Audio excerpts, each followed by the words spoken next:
I'll tell you about a man who lost his job on a Monday morning and lost almost all his friends before Friday, not because he committed a crime, not because he betrayed anyone, not because he failed.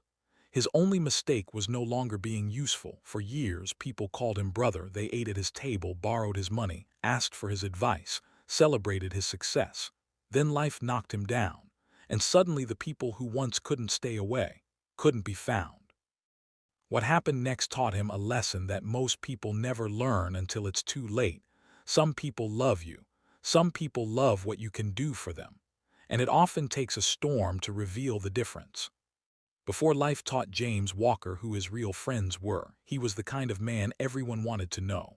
The kind of man whose phone never stopped ringing. The kind of man people described as blessed. The kind of man whose success seemed effortless from the outside. But what most people never saw was the long road that brought him there. Because James had not been born into success. He had built it, one difficult step at a time, long before the beautiful house, long before the impressive job title, long before the respect and admiration. There was a little boy growing up on the south side of Atlanta, a boy whose parents taught him lessons that would shape the rest of his life. James's father worked long hours driving trucks. His mother worked as a school secretary. Money was often tight. There were seasons when bills arrived faster than paychecks. Seasons when sacrifices became necessary. Seasons when his parents worried about things they never discussed in front of their children.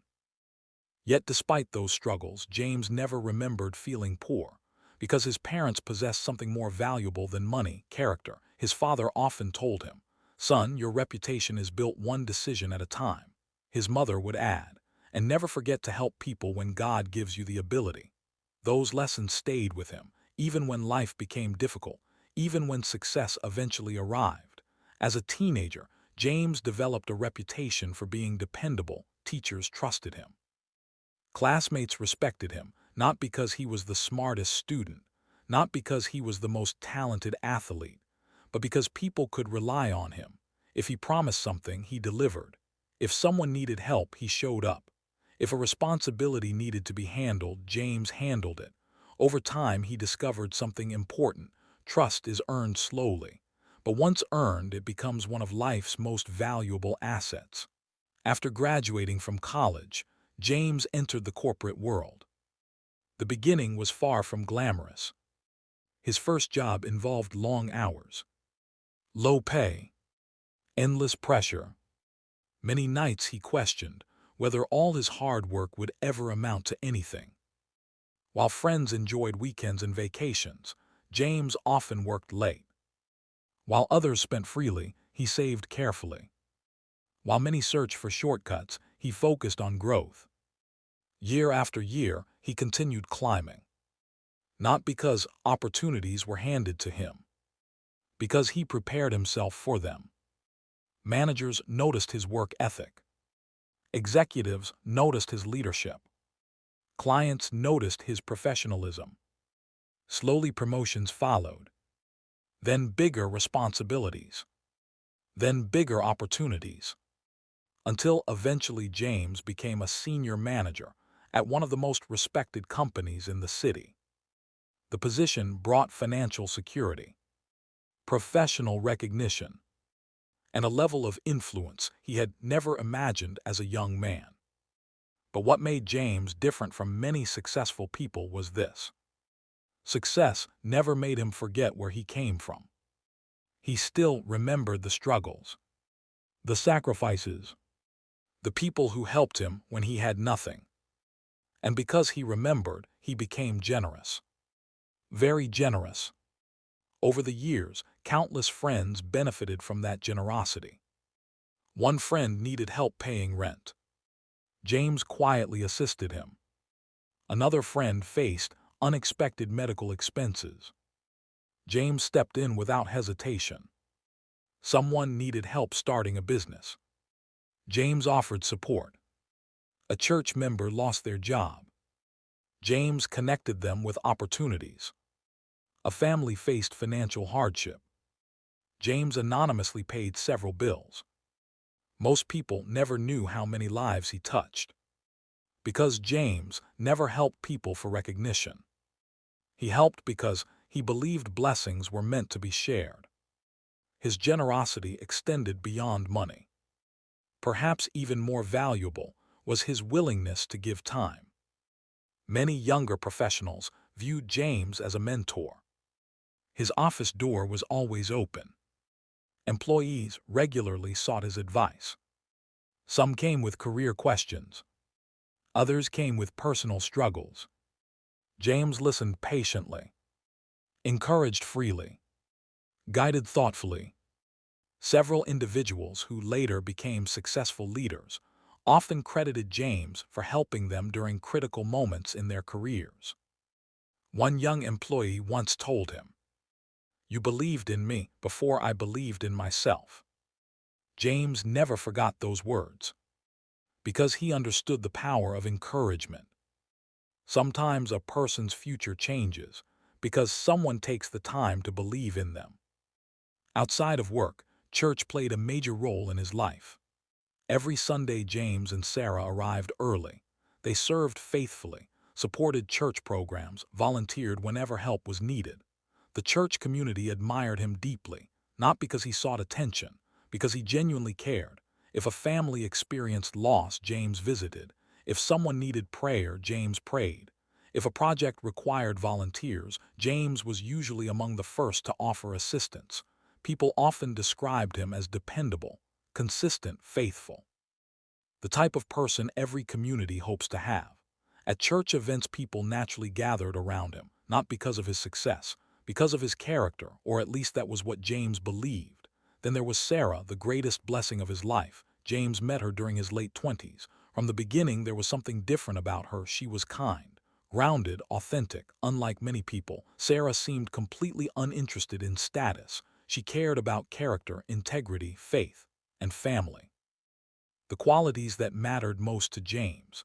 Their relationship grew steadily, built on trust, respect, and shared values. Several years later they married, and together they built a beautiful life, not a perfect life, but a meaningful one, a life centered around faith, family, and service. Their home became known as a gathering place. Friends visited regularly, barbecues filled the backyard, birthday celebrations brought laughter, holiday gatherings created memories. People loved spending time with the Walkers. The house always seemed full, full of conversation, full of joy, full of people. James and Sarah eventually welcomed 2 children into their lives, a son and a daughter. And if there was anything James loved more than helping others, it was being a father. He attended soccer games, school performances, parent meetings, weekend activities. Even with his demanding career, he fought to remain present, because he remembered what his own parents had taught him. Success means very little if it costs your family. The children adored him. Sarah admired him. Friends respected him. Colleagues trusted him. Church members appreciated him. From every visible angle, James Walker appeared to have built an extraordinary life. And perhaps he had. The admiration surrounding him seemed genuine. The friendship seemed strong. The respect seemed earned. Everywhere he went, people greeted him warmly. His phone buzzed constantly with messages. Invitations arrived regularly. People sought his advice, requested his help, celebrated his accomplishments. James often sat on his back porch in the evenings, thanking God for the life he had been given.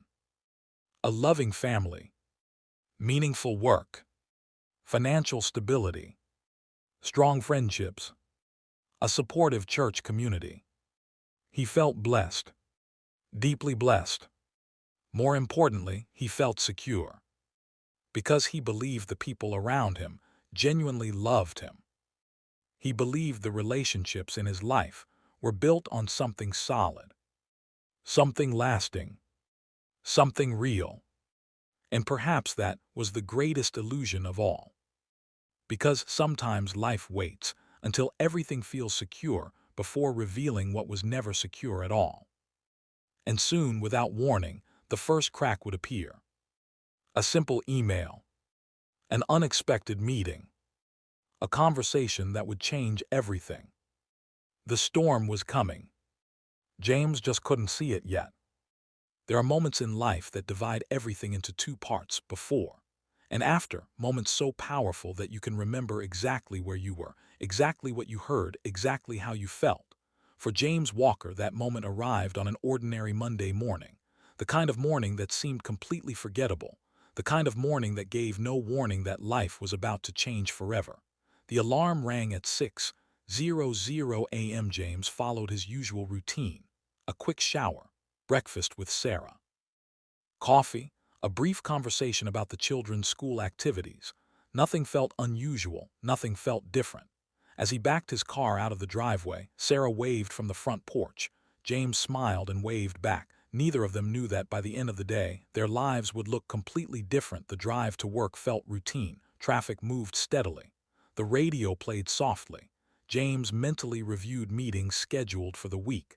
Several projects needed attention. A client presentation was approaching. Budget reviews were pending. His calendar was full, like always.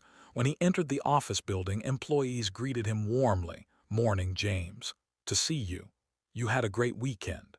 He responded with his usual smile. Nothing seemed out of place. Nothing seemed wrong.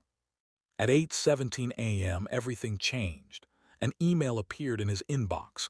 Subject line: boardroom meeting, immediate attendance requested. James frowned. That was unusual, very unusual. Executive meetings were normally scheduled in advance, not requested without warning, not first thing in the morning. A strange feeling settled in his stomach. Nothing dramatic, just a slight discomfort. An instinctive sense that something wasn't right. He tried to ignore it. Gathering his notebook, he headed toward the executive floor. The walk felt longer than normal. The hallway seemed unusually quiet. The closer he came to the boardroom, the heavier the atmosphere felt. When James opened the door, several senior executives were already seated around the table. No one smiled. No one made small talk. No one asked about his weekend. The room felt cold, not physically, emotionally. His supervisor motioned toward an empty chair. "Please, James." James sat down. The door closed behind him. For a moment nobody spoke. The silence itself felt uncomfortable. Then his supervisor cleared his throat. The words that followed would replay in James's mind for years. "James, thank you for coming." His heartbeat quickened. "We'll get straight to the point." Something inside him tightened. The executive continued. "As you're aware, the company has faced significant restructuring challenges over the past several months." James nodded slowly. He had heard rumors, everyone had. But rumors rarely felt personal until they became personal. The executive continued. "We've had to make several difficult decisions." Room suddenly felt smaller. "After careful consideration, we've decided to eliminate your position." The words landed like a physical blow. For a moment James wasn't sure he heard correctly. "Eliminate your position." The phrase echoed inside his head again and again and again. 10 years. 10 years reduced to a single sentence. 10 years of loyalty. 10 years of sacrifice, 10 years of late nights, 10 years of missed family dinners, 10 years of leadership gone. James stared at the table, unable to process what he was hearing. The executive continued speaking: severance package, transition assistance, career resources, professional references. The words sounded distant, muffled, as though someone else was hearing them, not him, surely not him. His mind raced. What about the mortgage? What about the children's tuition? What about Sarah? What about everything they had built? 1,000 thoughts collided simultaneously. Yet somehow the room remained completely silent. Finally James found his voice. "Was there anything I could have done differently?" The question escaped before he could stop it. The executive immediately shook his head. "No." Another executive leaned forward. "This isn't about performance. You've been an exceptional leader. Unfortunately, this decision is purely financial." Those words were meant to provide comfort. Instead, they made the situation feel worse. Because if the decision wasn't based on performance, then there was nothing to fix, nothing to improve, nothing to change. The outcome had already been decided. The meeting ended 20 minutes later. 20 minutes. That was all it took. 10 years. 20 minutes finished. As James walked back to his office, the familiar hallways suddenly felt unfamiliar. Employees continued working. Phones continued ringing, conversations continued happening, the world continued moving, yet his world had stopped. He entered his office and closed the door. For several moments he simply sat there, staring at the walls, staring at the framed family photo on his desk, staring at a career that no longer existed. Then came the hardest task, packing. The process felt strangely humiliating. Awards, certificates, family pictures, office supplies, personal items accumulated over a decade. Each object represented a memory, a milestone, a chapter. Now they were being placed inside a cardboard box. A life reduced to a container. Several coworkers stopped by. Some looked genuinely shocked, others looked uncomfortable. Nobody seemed to know what to say. And honestly, neither did James. By noon he was finished. One final walk, one final elevator ride, one final trip through the lobby. As he exited the building carrying the box, he felt something he had never experienced before. Fear, not concern, not worry, fear, real fear, the kind that settles deep inside your chest, the kind that whispers questions you cannot answer. What happens now? What if I can't recover from this? What if everything falls apart? The parking lot felt unusually large. The sky seemed unusually gray. Even the air felt different. James carefully placed the box in the trunk. Then he climbed into the driver's seat. For several minutes he didn't start the engine. He simply sat there, staring through the windshield, trying to understand what had happened, trying to understand how life could change so quickly. Eventually he drove away. The journey home became one of the longest drives of his life. Every red light felt endless, every mile felt heavy. His mind replayed the meeting repeatedly, searching for an explanation, searching for a different ending, searching for something that wasn't there. Halfway home, tears filled his eyes. Not because of the job itself, because of everything attached to it, the security, the identity, the future, the confidence, the certainty, all of it suddenly felt fragile. By the time he pulled into the driveway, he wasn't ready to go inside, so he sat in the car, 5 minutes, then 10, then 15, trying to compose himself, trying to become strong enough to say the words aloud. Eventually, the front door opened. Sarah stepped outside. She immediately sensed something was wrong. Wives often know before words are spoken. She walked toward the car. James stepped out. The moment their eyes met, she knew. What happened? His voice cracked. Lost my job. Words felt impossible to say. Sarah froze. For a brief moment neither moved, neither spoke. Then she wrapped her arms around him.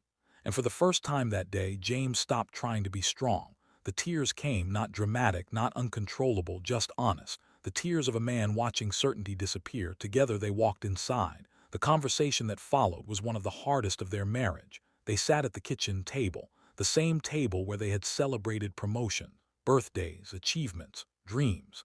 Now they sat facing uncertainty.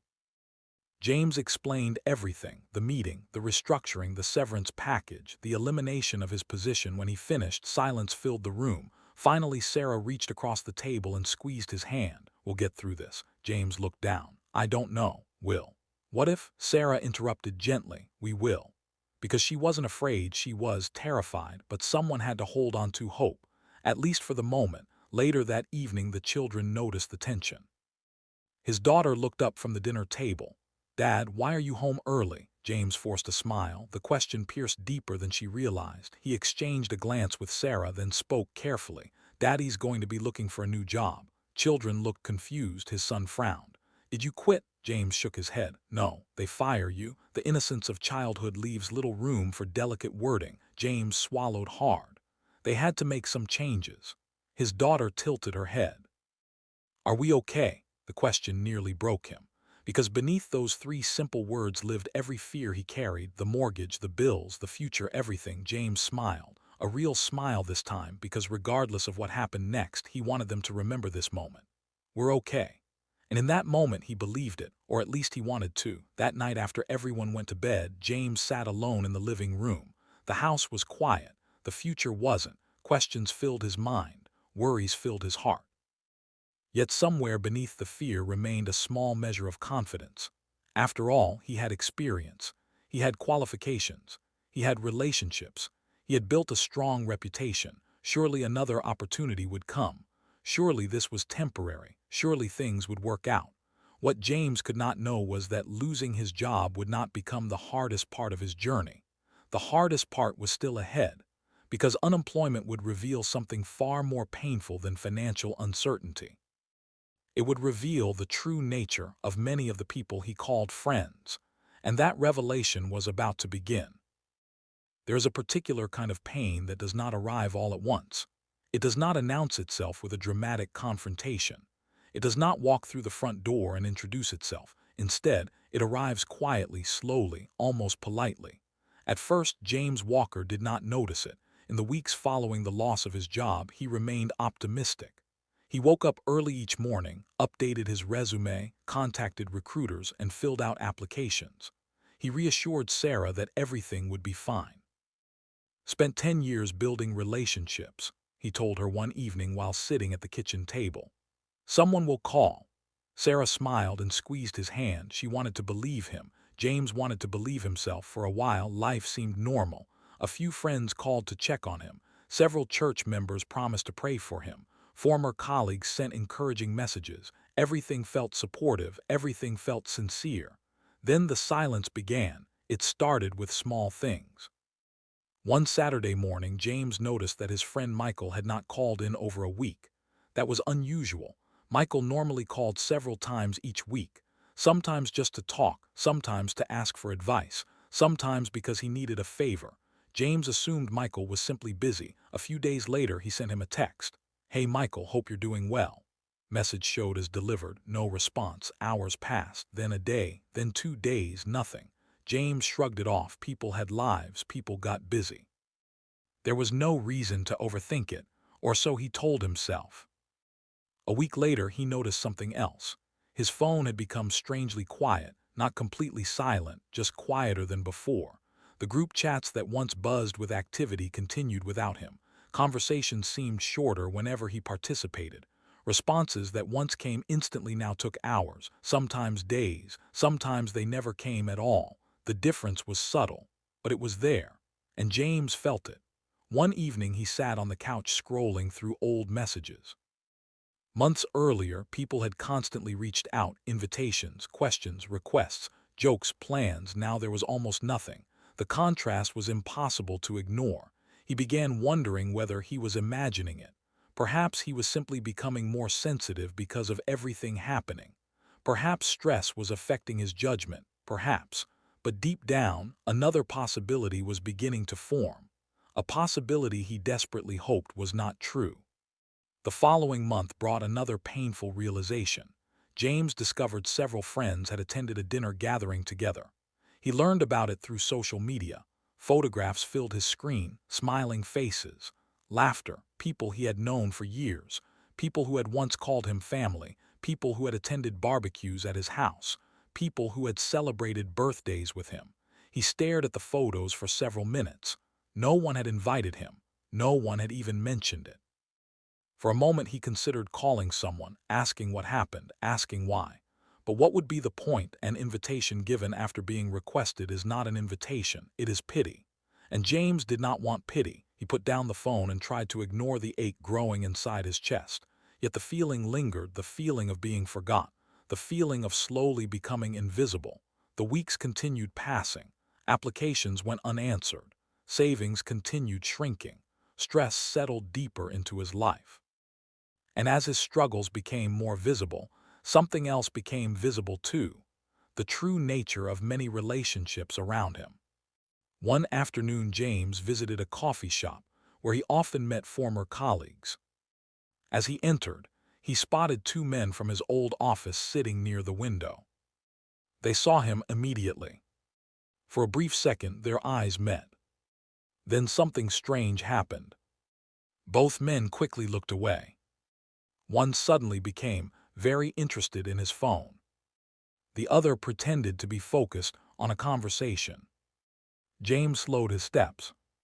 He felt awkward, confused, embarrassed. These were men he had worked alongside for years.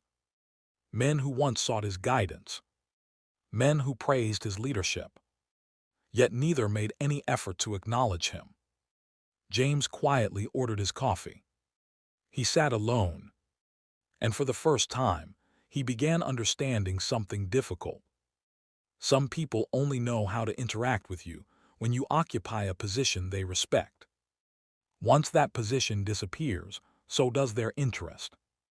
That realization hurt more than losing the job itself. Because jobs can be replaced. Trust is harder to rebuild. Church became painful too. For years, Sunday mornings had been one of James's favorite parts of the week. The church felt like family, a place of encouragement, a place of belonging. But gradually, even that began changing. One Sunday after service, James stood near the entrance greeting people. Normally, conversations flowed naturally. This time many people seemed unusually busy. Some offered quick smiles before moving on. Others avoided prolonged conversations. A few barely acknowledged him. The shift was subtle, but undeniable. As he watched families chatting together in the parking lot, James felt an unfamiliar loneliness. Surrounded by people, yet completely alone. The hardest moment came several weeks later. James approached a group of church members who were talking after service. As he walked closer, the conversation suddenly stopped. Everyone became quiet, uncomfortably quiet, the kind of silence that says more than words ever could. A few forced smiles appeared. Someone changed the subject. Another person glanced away. James felt his stomach tight. He knew that silence. Everyone knows that silence. It is the silence that appears when people have been discussing someone who has unexpectedly arrived.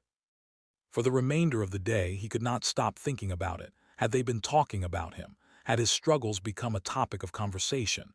Had people begun viewing him differently? The questions haunted him. Then one evening he received an answer he never wanted. A former coworker called unexpectedly. During their conversation, the coworker hesitated before speaking. "There are some things you should probably know." James listened carefully. The coworker explained that after his departure, rumors had begun spreading. Some claimed James had been fired for incompetence. Others suggested financial misconduct. A few implied he had hidden problems nobody knew about. None of it was true, not a single word. Yet people repeated the stories anyway. Because gossip requires neither evidence nor integrity, only willing participants. As the conversation ended, James sat motionless. He stared out the window into the darkness. His heart felt heavy. Not because strangers were talking, but because some of the people spreading the rumors were individuals he had once trusted, individuals who had smiled to his face, individuals who had shaken his hand, individuals who claimed to care about him. That night sleep refused to come. James lay awake replaying memories, birthday celebrations, holiday gatherings, shared laughter, years of friendship. He wondered how many of those relationships had ever been genuine, how many smiles had been real, how many promises had meant anything at all. The more he thought about it, the more painful the answer became. Perhaps some people had never loved him. Perhaps they had simply loved being associated with him, his position, his influence, his success, his usefulness. And once those things disappeared, their interest disappeared as well. The realization felt like mourning, not the death of people, but the death of illusions, the death of assumptions, the death of a version of reality he had believed for years. One rainy evening, James sat alone in his living room. The house was quiet. Sarah had gone to bed. The children were asleep. Outside, rain tapped gently against the windows. James picked up his phone and scrolled through his contacts. Hundreds of names. Hundreds.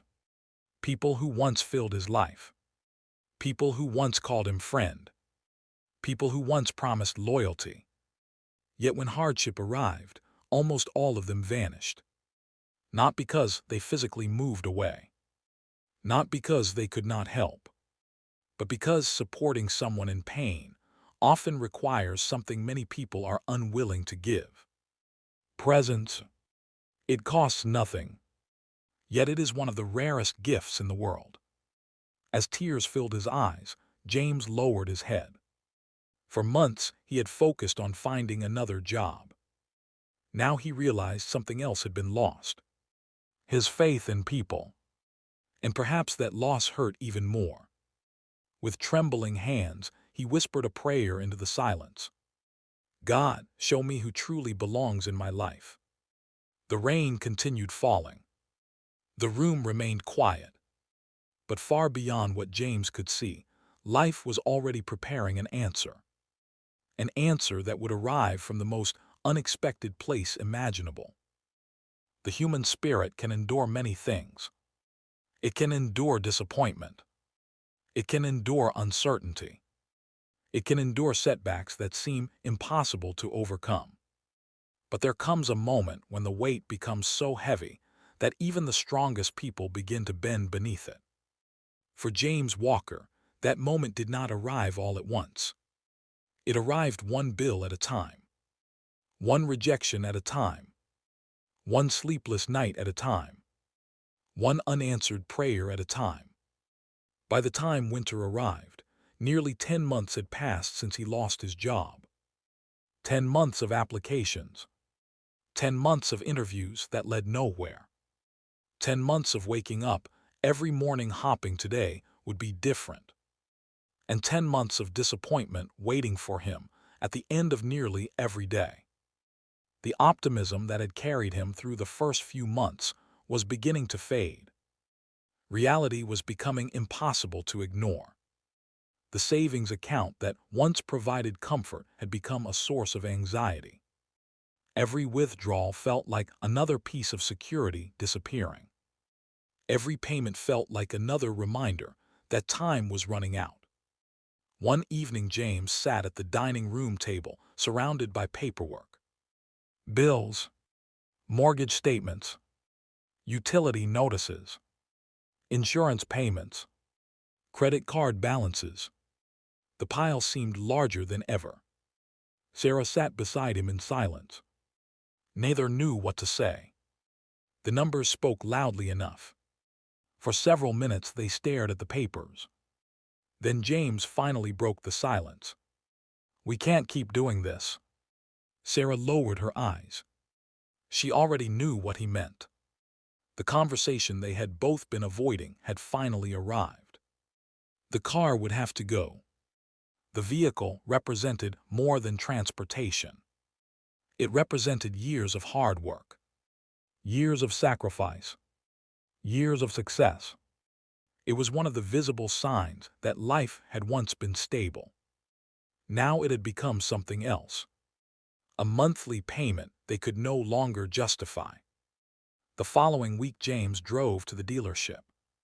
The ride felt strangely emotional. The familiar steering wheel beneath his hands. The leather seats. The sound of the engine. The memories attached to every mile. Family vacations. Weekend drives. School pickups. Celebrations. Life. As he pulled into the lot, he felt a lump forming in his throat. The salesman inspected the vehicle. Paperwork was signed. Keys were handed over. And just like that, it was gone. James stood in the parking lot, watching another employee drive it away. The vehicle disappeared around a corner. For several moments, he remained motionless. Then he began the long walk toward the bus stop. The cold wind brushed against his face. For the first time, he felt as though life was stripping pieces of him away one by one. Not because he cared about the car itself, but because of what it represented. A life that no longer existed. That evening he told Sarah he was fine. But he wasn't. Not even close. The pressure continued building. Month after month. Application after application. Rejection after rejection. Sometimes companies never responded. Sometimes they sent polite emails thanking him for his interest. Sometimes they informed him another candidate had been selected. Every rejection felt personal. Every rejection whispered the same lie. Maybe you aren't good enough anymore. Maybe your best years are behind you. Maybe nobody wants what you have to offer. James knew those thoughts were irrational. Yet they appeared anyway. And over time, they became harder to silence. The first anxiety attack happened unexpectedly. One afternoon, he sat in front of his laptop reviewing job postings. Nothing unusual.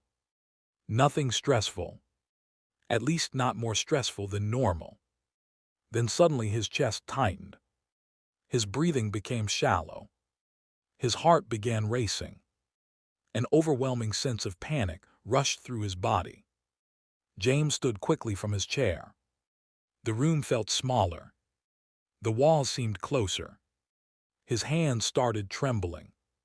He could not catch his breath. His mind immediately jumped to the worst possibility. A heart attack. Something is wrong. Something is seriously wrong. Sarah found him moments later, sitting on the floor struggling to breathe. Fear filled her eyes. She rushed to his side. After several frightening minutes, the symptoms slowly eased. Eventually, a doctor confirmed what had happened. Anxiety, stress, exhaustion. The diagnosis surprised him. James had always considered himself strong, reliable, steady, the kind of person who helped others stay calm. Now his own mind seemed to be turning against him.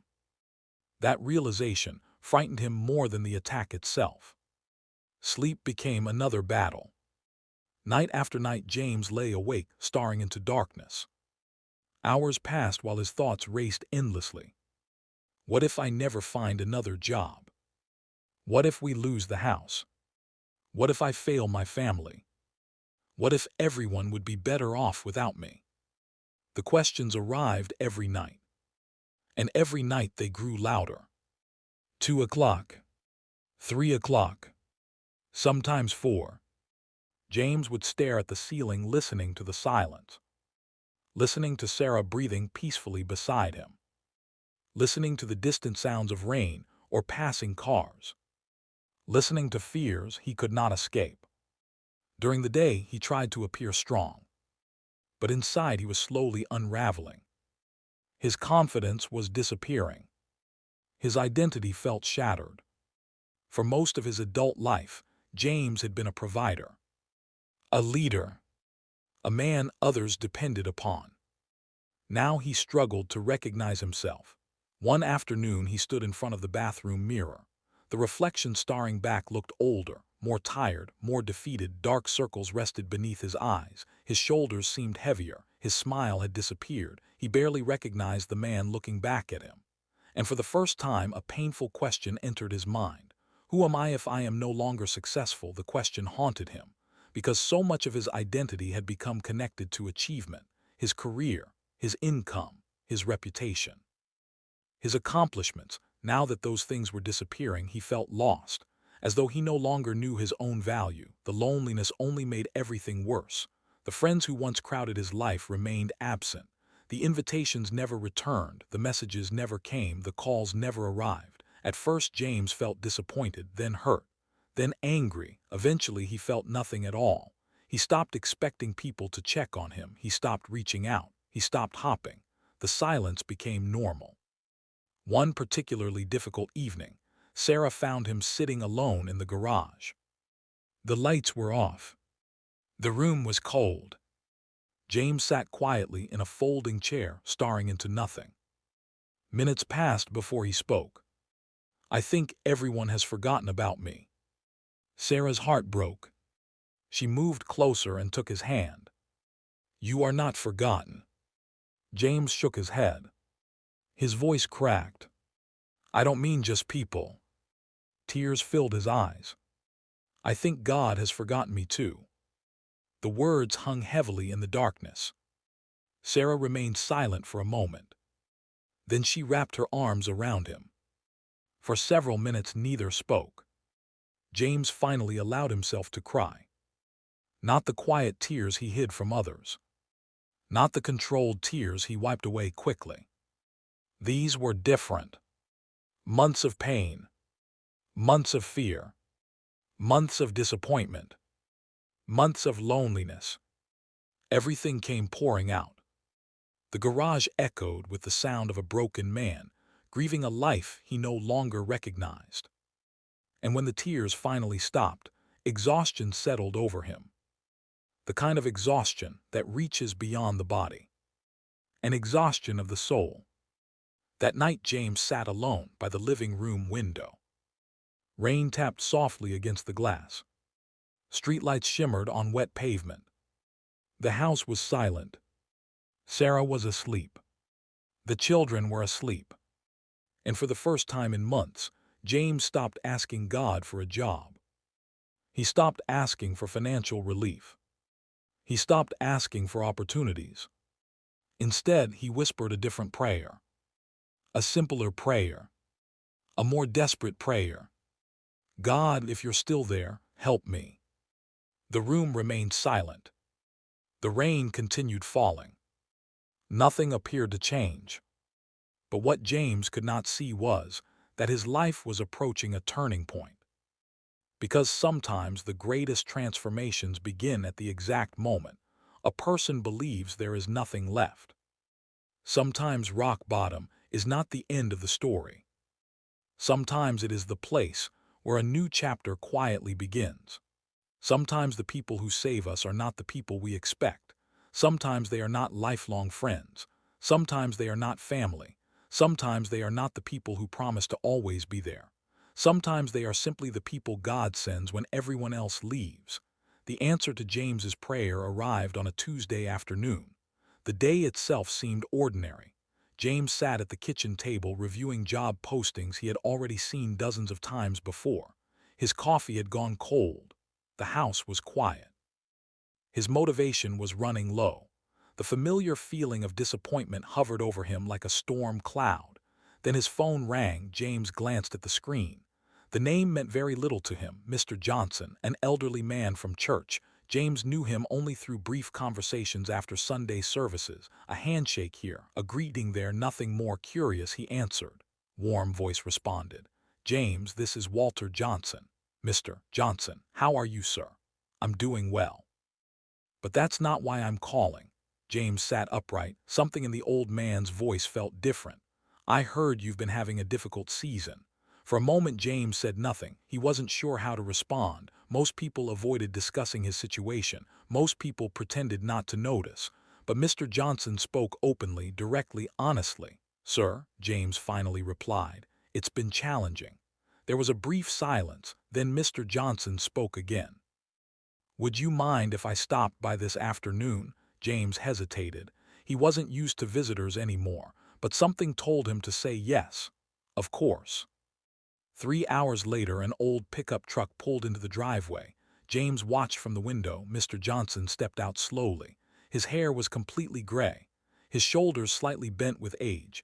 Yet there was something steady about him, something peaceful, something strong. He carried no briefcase, no advice books, no lectures, only a small paper bag from a local bakery. When James opened the door, Mr. Johnson smiled. I brought pie. The first time in weeks, James laughed. The two men sat in the living room talking for hours.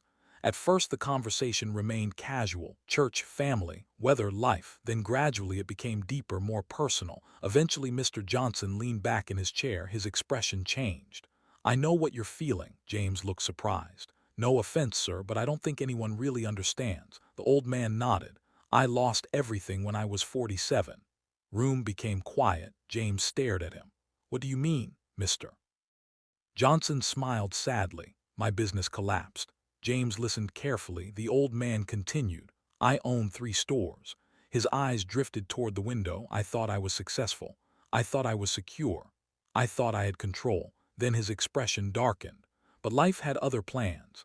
A business partner betrayed him. Investments failed. Debt piled up. Within 18 months, everything was gone. The stores, the savings, the house. The reputation he spent years building, gone. James sat speechless. He had never heard this story before. At church, Mr. Johnson always appeared joyful, calm, content, the last person anyone would associate with hardship.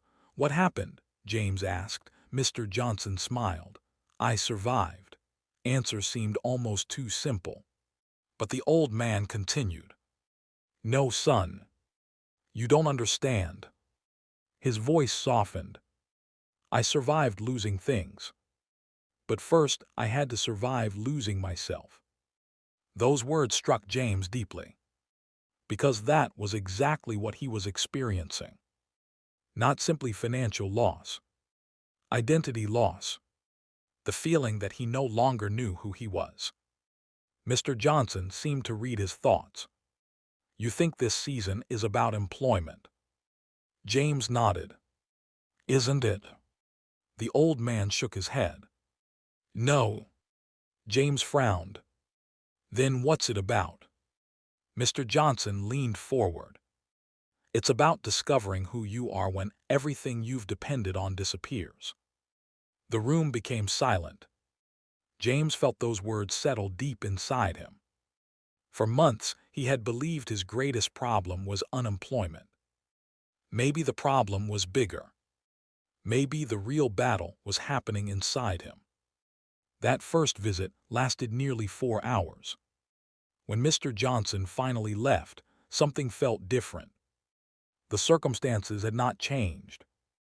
The bills remained. The uncertainty remained. The job search remained. Yet somehow the burden felt lighter. Not because someone fixed his problems, because someone shared them.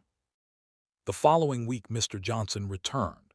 Then the week after that, then again. Soon the visits became a routine. Every Tuesday afternoon, without fail, sometimes they talked on the porch, sometimes in the kitchen, sometimes during long walks through the neighborhood. The conversations covered everything: faith, failure, marriage, fear, purpose, pain. And each week Mr. Johnson shared another lesson hardship had taught him. One afternoon he said, "Most people think suffering destroys faith." James nodded. Doesn't it? The old man smiled. No. What destroys faith is believing God only exists when life is easy. Another afternoon he said, success introduces you to people. Hardship introduces you to yourself. Another week he told James, when God removes what you've built your identity on, it feels cruel. He paused. But sometimes he's removing the very thing preventing you from knowing who you really are. Those conversations slowly changed James, not overnight, not dramatically, but steadily. Like sunlight slowly melting ice, then came the prayer sessions. At first they happened naturally. One afternoon before leaving, Mr. Johnson asked, "Mind if we pray?" James nodded. The old man placed a hand on his shoulder and prayed, not for a job, not for money, not for opportunities. He prayed for strength, wisdom, peace, faith, courage. The prayer lasted only 2 minutes, yet James felt something he had not felt in months: hope. From that day forward, every visit ended in prayer. Sometimes they prayed in the living room, sometimes in the garage, sometimes standing beside the kitchen table. And every time James felt reminded of something important. God had not abandoned him, even when life felt silent, even when answers seemed delayed, even when doors remained closed. God had not left. One rainy Tuesday, nearly 6 months after their first meeting, James asked a question that had been bothering him. "Mr. Johnson?" "Yes." "Why are you doing this?" The old man smiled. "Doing what?" "This." James gestured around the room. "The visits, the conversations, the prayers. You barely knew me." Mr. Johnson laughed softly, then he looked directly into James's eyes. "Because years ago someone did it for me." Room fell silent. The old man continued. "When I lost everything, everyone disappeared. Everyone except one man." James listened carefully. "He visited me every week, listened, prayed, reminded me God wasn't finished." Mr. Johnson smiled. "One day he told me something I'll never forget." "What was it?" The old man's eyes filled with emotion. He said, "When God carries you through a storm, he expects you to become shelter for someone else." Neither man spoke for several moments. The rain continued tapping against the windows, and for the first time in nearly a year, James realized something extraordinary. His greatest blessing had not arrived in the form of a job. It had arrived in the form of a friend he never expected, a friend he almost overlooked, a friend who appeared precisely when he needed one most. And though James didn't know it yet, that friendship was preparing him for the miracle that was quietly approaching. Sometimes the answer arrives quietly, not with fireworks, not with headlines, not with a dramatic announcement. Sometimes it arrives through an ordinary phone call on an ordinary day. And if you're not paying attention, you might miss the miracle entirely. Nearly a year had passed since James Walker lost his job. A year of uncertainty, a year of struggle, a year of questioning everything he thought he knew about life. Yet despite all the hardship, something inside him had changed. Fear no longer controlled him the way it once had. The loneliness still existed, the financial pressure remained. The future was still uncertain. But Mr. Johnson's friendship had slowly rebuilt something James thought he had lost forever: hope. One Tuesday afternoon, after another long conversation and prayer session, James walked Mr. Johnson to the front door. The old man smiled. "Keep going." James laughed softly. "You say that every week." Mr. Johnson nodded. "Because every week you need to hear it." They shook hands. The old man climbed into his pickup truck and drove away. James stood in the driveway watching him disappear down the street. Then he returned inside. His phone rang less than an hour later. At first he ignored it. After months of disappointment, he had learned not to get excited. Most calls led nowhere. Most opportunities disappeared as quickly as they appeared. The phone continued ringing. Finally, he answered. Familiar voice responded. "James, this is David Thompson." James immediately recognized the name. David had been a client several years earlier, not a close friend, not someone he spoke to often, but someone he respected. "David, it's good to hear from you." 2. There was a brief pause, then David got straight to the point. "I heard you've been out of work." James smiled weakly. "News travels fast." "Apparently." Another pause followed, then David said something James wasn't expecting. "My company is looking for someone." James froze. His heart skipped a beat. For months he had heard promises, suggestions, empty encouragement, but this felt different. David continued. "I can't guarantee anything." "I recommended you." For several seconds James said nothing. Recommended, the word echoed in his mind. Someone had spoken his name in a room full of decision makers. Someone still believed in him. Someone still saw value in what he had to offer. The realization alone felt like a gift. David explained the role: senior leadership, a growing company, significant responsibility, excellent compensation. Everything sounded almost too good to be true. When the call ended, James remained standing in the kitchen, motionless. Sarah entered the room moments later. "What happened?" James looked at her, his voice barely above a whisper.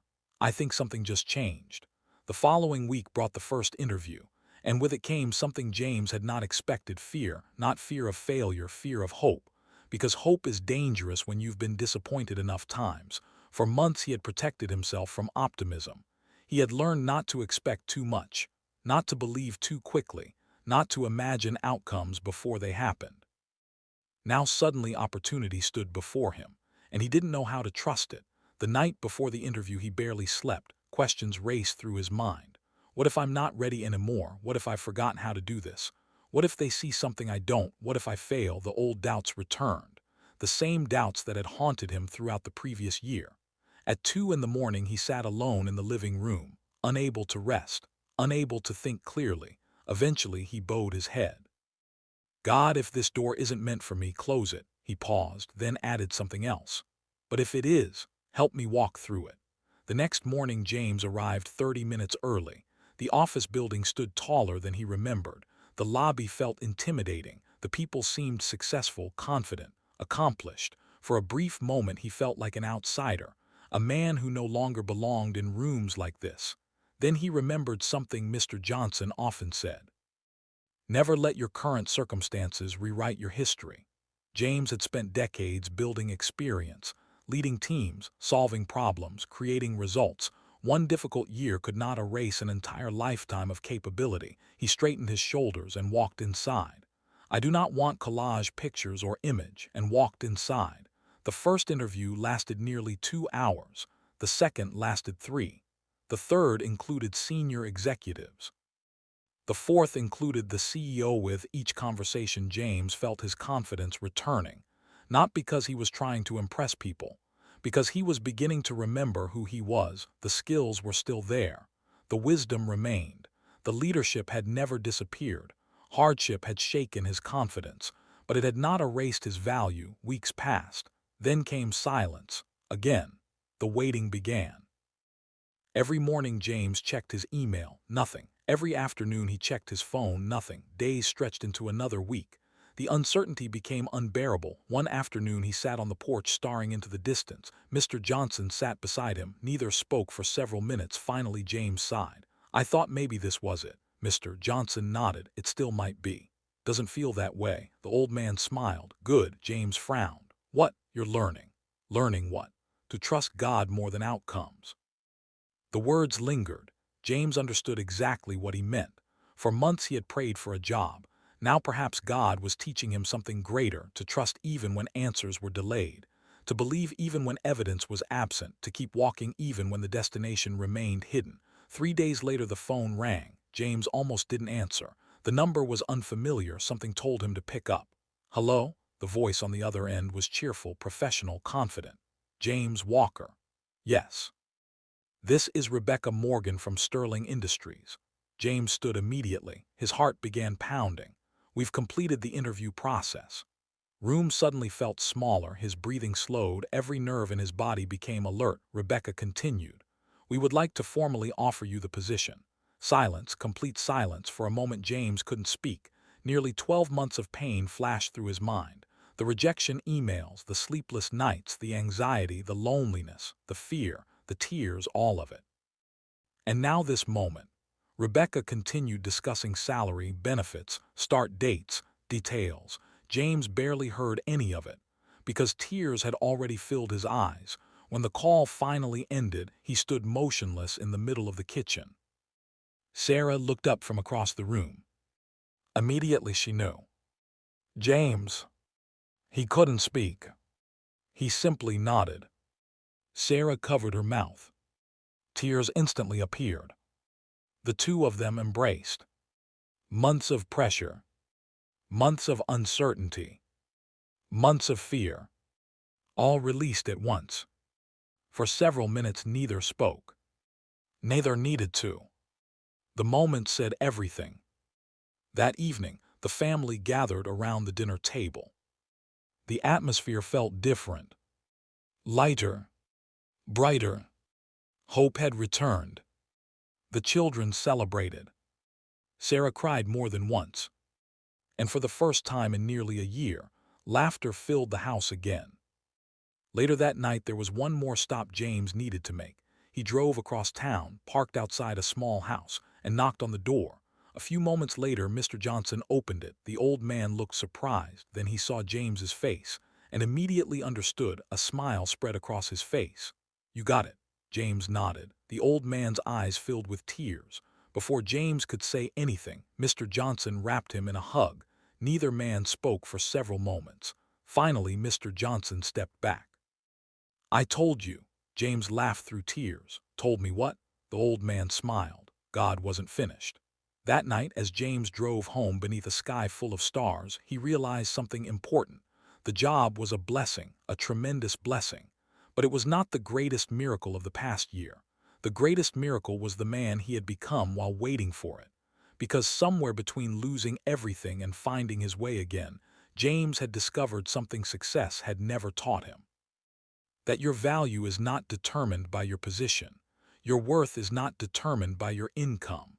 And God's faithfulness is not measured by how quickly He answers your prayers. Sometimes the open door arrives after the longest hallway. And sometimes the greatest reward isn't what waits on the other side. It's who you've become while walking toward it.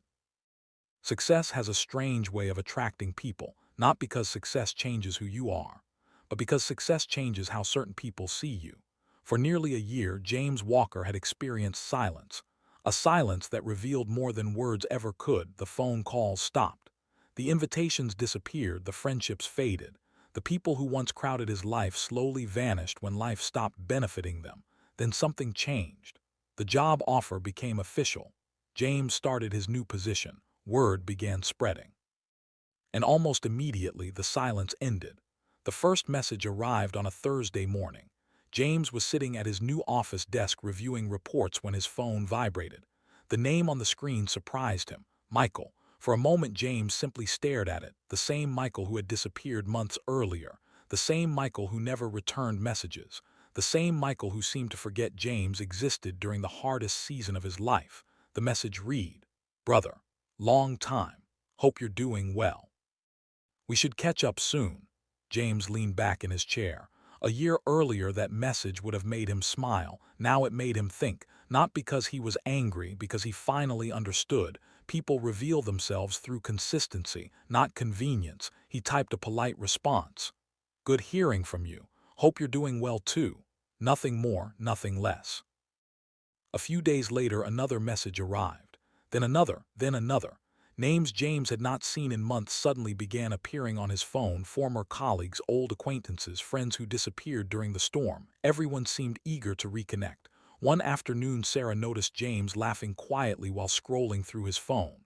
"What is it?" she asked. James handed her the device. She read the messages, then looked up. Back. James nodded. "Looks like it." Sarah frowned. "Funny timing." James smiled. "Very funny timing." Messages continued multiplying. Some were casual, some were enthusiastic, some felt strangely rehearsed, almost as though people were attempting to restart relationships exactly where they left them, as though nothing had happened, as though an entire year had never existed. Then came the invitations. The first invitation arrived from a former coworker. A group dinner. The same type of gathering James had once learned about through social media after being excluded. Now suddenly he was welcome again. A week later, another invitation appeared. A networking event. Then a weekend barbecue. Then a birthday celebration. Then a golf outing. The calendar that had remained empty for months was suddenly filling again. The contrast was impossible to ignore. One evening, James sat quietly on the porch, reviewing several invitations. Sarah joined him. "You going?" James shrugged. "I don't know. Do you want to?" He thought carefully before answering. "Some of them maybe. And the others?" James looked toward the horizon. "The others don't want me." Sarah tilted her head. "What do you mean?" "They want access to the version of me they liked." The statement lingered in the evening air. Because James had learned something difficult during his season of hardship. Many people don't attach themselves to individuals. They attach themselves to benefits, status, influence, connections, opportunities. And when those benefits disappear, so do they. A few weeks later, James attended a business luncheon. As he entered the restaurant, he noticed several familiar faces. Men who had barely acknowledged him after losing his job. Now they greeted him enthusiastically. Smiles, handshakes, compliments, excitement. One man wrapped an arm around his shoulder. "James, we need to get together more often." James smiled politely. Inside, he remembered how many messages had gone unanswered. Another former colleague approached. "Man, I always knew you'd bounce back." James nodded. But internally, he wondered something. If you always believed in me, where were you when I stopped believing in myself? Of course, he never said it aloud. Because bitterness was not the lesson hardship had taught him. Discernment was. The most uncomfortable encounters involved apologies. Not because apologies are bad. Because many of them weren't genuine. One afternoon, Michael invited James to lunch. After casual conversation, Michael finally addressed the elephant in the room. "Sorry I wasn't around much." James waited. Michael continued. "You know how life gets." James nodded slowly. Life does get busy. But James also remembered something. People make time for what matters. The apology never became specific. No acknowledgement, no ownership, no honesty, only vague explanations. The conversation felt less like repentance and more like damage control. When lunch ended, James shook his hand and wished him well. But something inside him had permanently changed. Trust no longer came automatically. It had to be earned. The strangest part wasn't what people said. It was what they refused to say. Almost nobody acknowledged the full truth. Nobody talked about the silence. Nobody talked about the absence. Nobody talked about the loneliness. Most people behaved as though the difficult season had never happened, as though they had been present all along, as though history could simply be rewritten through selective memory. But James remembered, not with anger, with clarity. One Sunday after church, several people gathered around him in the parking lot. The same people who once avoided eye contact. Now they laughed, joked, made plans. One person even said, "We should get back to how things used to be."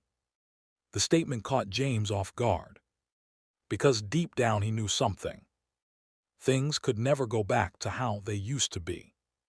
Not because he hated anyone, not because he wanted revenge, but because knowledge changes relationships.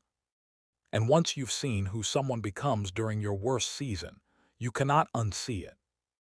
That evening James visited Mr. Johnson.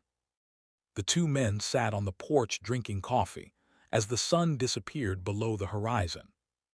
James told him everything. The messages, the invitations, the apologies, the sudden reappearances. When he finished, Mr. Johnson smiled knowingly. "I was wondering when that would happen." James laughed. "You knew?" The old man nodded. "Of course." "How?" Mr. Johnson leaned back in his chair. "Because success always attracts an audience." The old man took a slow sip of coffee. Then he continued. "But pay attention." "To what?" "The people who returned." James frowned. Mr. Johnson smiled. "Some returned because they missed what you provided." He paused. "But a few may have returned because they genuinely missed you." The statement surprised James. The old man continued. "Discernment doesn't mean assuming everyone is fake. It means learning the difference." James sat quietly, listening, learning. Once again, Mr. Johnson pointed toward the darkening sky. "Hardship showed you who disappeared. Success will show you why they disappeared." The words settled deeply inside James, because perhaps that was the final lesson. Not everyone who leaves is evil. Not everyone who returns is selfish. People are complicated. Motives are complicated. Relationships are complicated. But one thing had become crystal clear. James no longer measured friendship by who celebrated his victories. He measured friendship by who remained during his defeats. And now, when the masks began returning, he could finally see them for what they were. Not with resentment, not with bitterness, but with wisdom. The kind of wisdom that can only be earned by walking through fire and emerging stronger on the other side. There are some lessons life can teach you through books, others through experience. But the deepest lessons often arrive through pain, the kind of pain you never asked for, the kind that changes you forever. Nearly 2 years had passed since the day James Walker carried a small cardboard box out of his old office. 2 years since the phone calls stopped. 2 years since the invitations disappeared. 2 years since life revealed the difference between people who loved him and people who merely benefited from him. His career had recovered, his finances had recovered, his confidence had returned.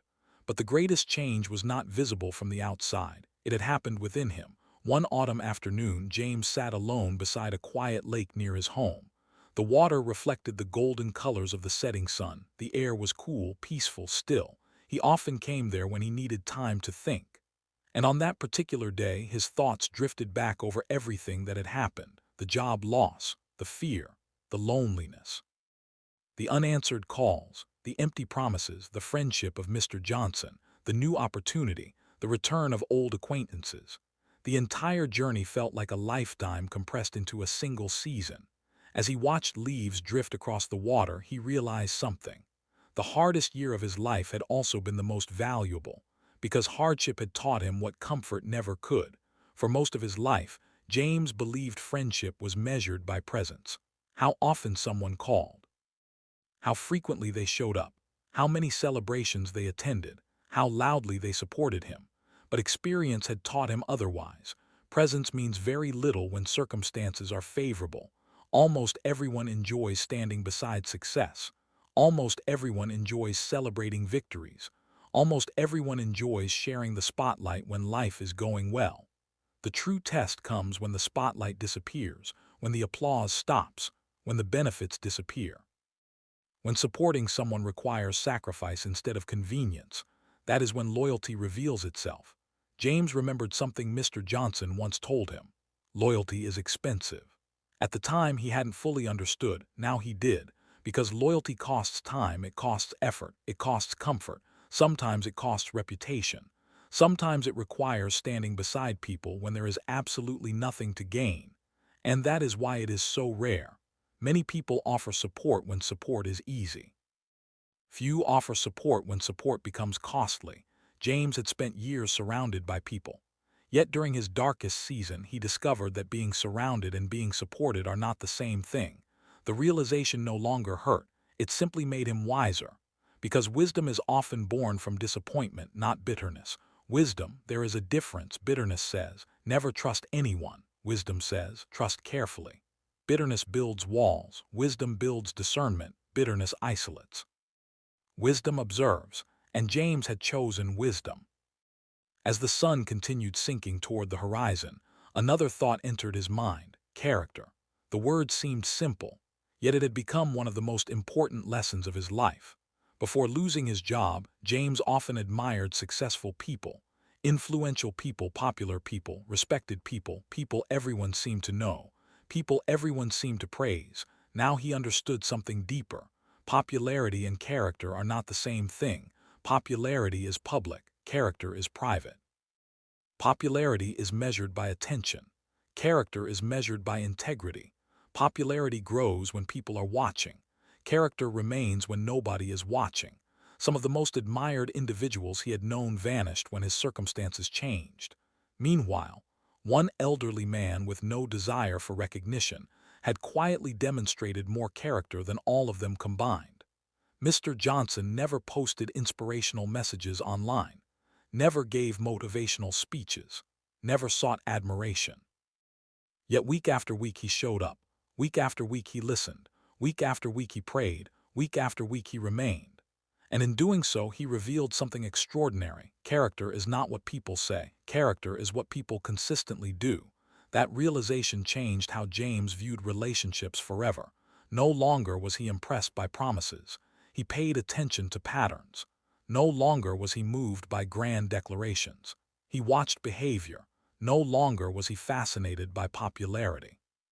He valued reliability, because reliable people become anchors during storms, and storms eventually come for everyone.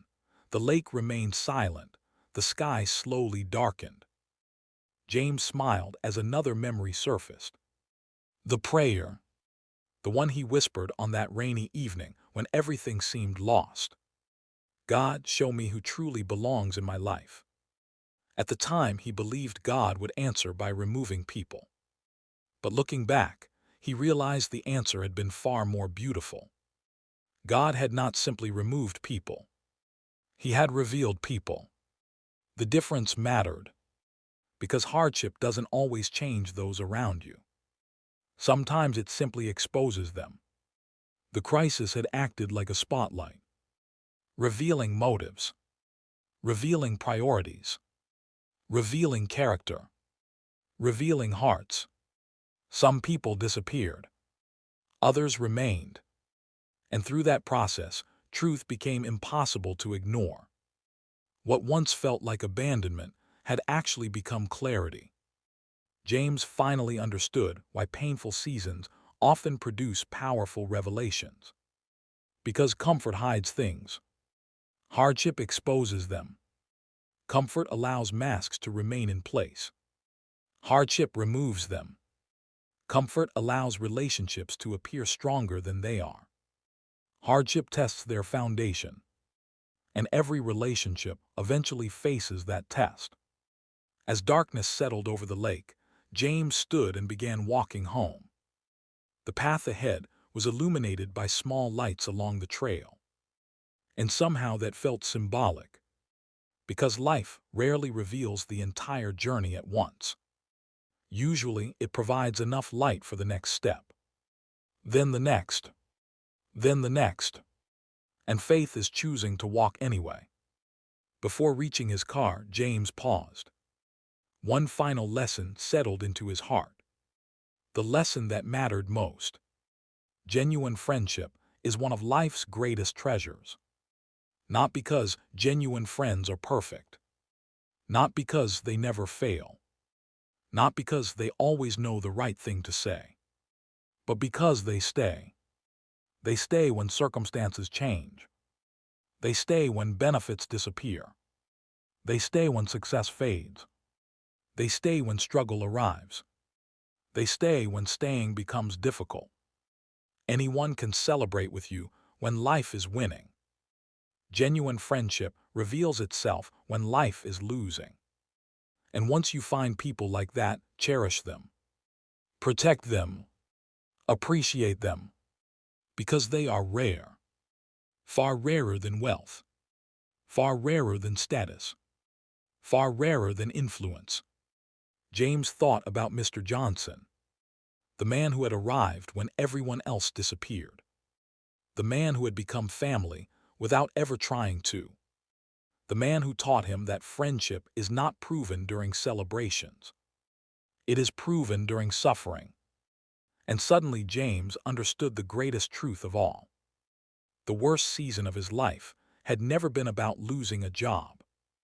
It had been about discovering truth. Truth about people. Truth about friendship. Truth about character. Truth about himself. And perhaps that is why some storms are necessary. Not because God enjoys seeing us struggle, but because certain truths can only be seen when the rain begins to fall. So if you find yourself walking through a difficult season today, remember this. Do not focus only on what you are losing. Pay attention to what is being revealed. Because hardship has a way of exposing what comfort conceals. It reveals loyalty. It reveals character. It reveals genuine friendship. And most importantly, it reveals the people who will stand beside you when there is absolutely nothing to gain. Those people are life's greatest gift. Because in a world full of temporary connections and convenient relationships, genuine hearts remain priceless. And once you find them, never let them go. For when the masks finally fall, what remains is the truth. And the truth, however painful, is always worth knowing.